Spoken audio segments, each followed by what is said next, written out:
Il s'appelait Baba Idriss, un nom que plus personne ne prononçait vraiment. À 54 ans, il était devenu une ombre dans son propre quartier. Ancien chauffeur de taxi, reconverti en vendeur de briques, il vivait dans une petite maison en banco où le silence était parfois plus bruyant que le chant des coqs du matin. Sa femme, Halima, était morte 2 ans plus tôt. Un cancer, d'abord lent, puis foudroyant. Il avait tout vendu pour essayer de la sauver. Sa moto, son petit terrain, même l'alliance qu'elle lui avait offerte à leur mariage. Mais la mort n'écoute pas les suppliques des pauvres. Depuis ce jour-là, Baba Idriss vivait seul.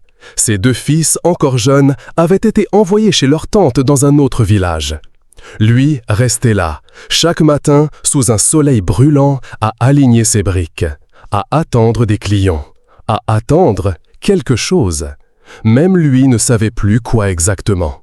Un jeudi, alors que le vent chaud d'harmattan soufflait sur le marché poussiéreux, une femme s'approcha de son étal. Elle avait les traits tirés, les mains cailleuses et des yeux lourds. Elle ne venait pas pour acheter des briques.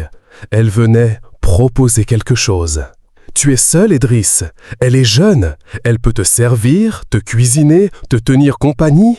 Elle est obéissante et elle n'a plus d'école. On n'a plus de quoi payer. » Voilà ce que la femme lui dit.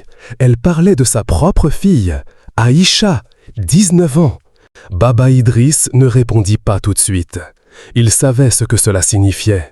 Ce n'était pas un vrai mariage, c'était une transaction. 400 €, enveloppe contre main tendue. Ce soir-là, il ne dormit pas. Il pensa à Halima, à ses enfants, à cette société qui pousse des mères à vendre leurs filles comme on liquide un dernier bien. Mais au fond, il avait aussi peur de mourir seul, très peur.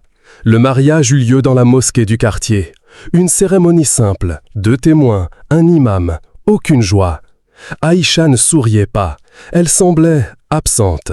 Comme si son corps était là, mais son esprit ailleurs. Peut-être dans la classe qu'elle avait quittée ou dans l'enfance qu'on venait de lui arracher. Les premiers jours, tout fut silencieux. Aïcha cuisinait, elle nettoyait, elle priait. Idriss essayait d'engager la conversation. Elle hochait la tête poliment, mais son regard ne croisait jamais le sien. Les voisins commencèrent à parler. Dans les ruelles poussiéreuses, on chuchotait. « Elle a l'âge de sa fille. C'est un vieux malade.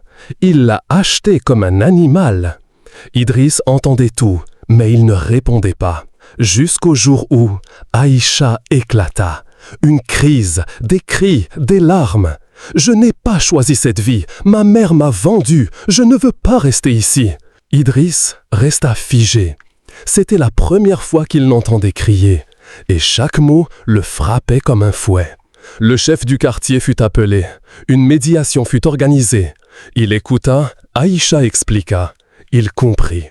Il n'avait pas épousé une épouse, il avait accueilli une prisonnière. Il prononça ces mots simples. « Si elle veut partir, je ne retiens personne. » Et ce jour-là, elle partit, avec une valise usée et un regard vide. Idriss resta seul, encore une fois. Mais cette fois, il ne souffrait pas d'avoir perdu quelque chose. Il souffrait d'avoir blessé quelqu'un, sans le vouloir, en croyant bien faire. Et toi, est-ce que la pauvreté justifie tout? Est-ce que le désespoir peut excuser ce qui ressemble à une injustice? Idriss est un monstre ou juste un homme qui ne voulait pas mourir seul? Dis-moi ce que tu penses dans les commentaires. Parce que parfois, les histoires vraies ne finissent pas bien, mais elles méritent d'être racontées.